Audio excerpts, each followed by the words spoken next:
Today we're talking about yarrow, which is a herb you can maybe easily underestimate. And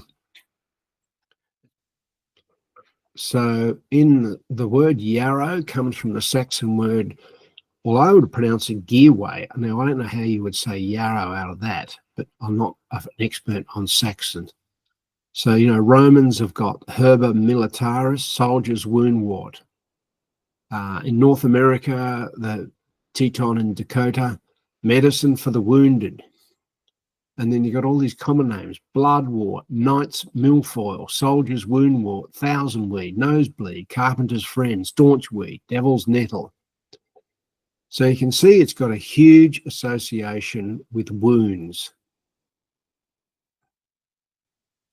So the first couple of slides, I just want to set like the broad picture and the fundamental actions of yarrow. So fever remedy, anti-inflammatory and anti-hemorrhagic for deep cuts and traumatic wounds. It has an antiseptic action on the wounds, also a bitter tonic for improving digestion, and thins and decongests the blood.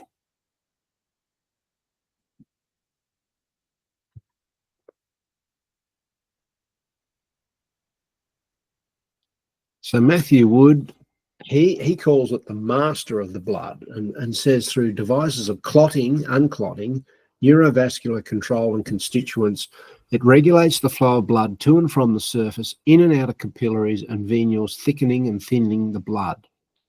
Through these actions, curing all manner of wounds, bruising, hemorrhaging and clotting. And he talks about it has a range of contradictory and complementary properties that normalise opposing conditions. So yarrow really is, the word's amphoteric, but that's more of a chemistry word, but it means it balances between two different polarities. So, you just look at yarrow, the range of how it can act, and it's just got this amazing innate intelligence for what the situation needs to balance. So, of course, yarrow's action on cuts and traumatic wounds. So, yarrow is the serious end of the street when you're coming to wounds and traumatic wounds. So, deep cuts that penetrate to the arteries and result in profuse hemorrhage of bright red blood. Oh, I just got Douglas coming in, which is great. Cuts and bruises of a violent origin.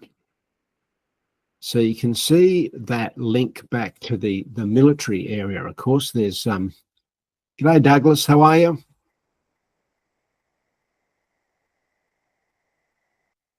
And as we've mentioned before, it's got this two-way action of it both stops bleeding from severe wounds, and it also promotes the cleaning up of congealed blood.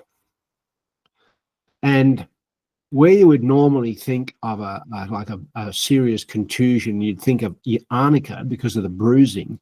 Obviously, if you've got an open wound, arnica is contraindicated because it will be irritating. But yarrow steps into the breach and does a sterling job. So yeah, so serious wounds, blood, hemorrhage, deep cuts, yarrow is your herb. Now, here's a wonderful case history. Those of you folk who've been around chainsaws, of course, you would have heard terrible chainsaw stories.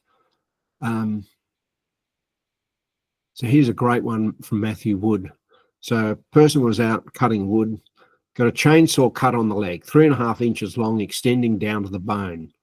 Obviously in shock, ignored it, kept on working for another 10 minutes, as you do, and found at the end, when got enough resolve up to look at what the hell had happened, the cut margins of the wound were purple, swollen, and there was a lot of loss of blood. So picked some yarrow leaves, chewed them thoroughly, and placed them on the cut, so a spit poultice, and then changed this herb dressing every few minutes.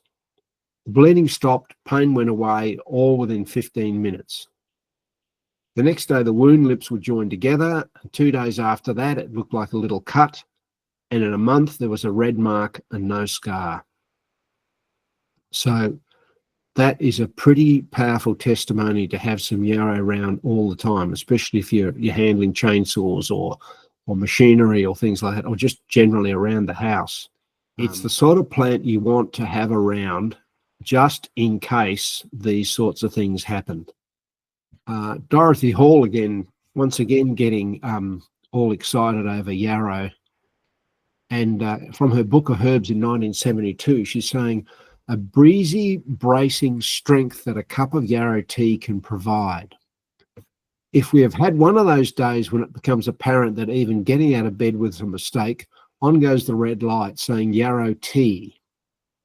Hot yarrow tea made from a handful of the fresh leaves can break even the most stubborn cold if taken each night on retiring, and 2 doses should be all you need. Taken to relieve all body weaknesses caused by infectious disease or debilitating illness. So it's a pretty big range.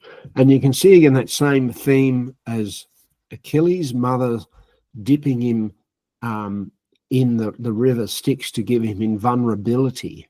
And then that name is applied to yarrow. And we have Dorothy Hall, how many thousands of years later, bracing strength, taken to relieve all body weaknesses. So you can see this theme that comes through both, herbalists, the mythology, symbology of the plant.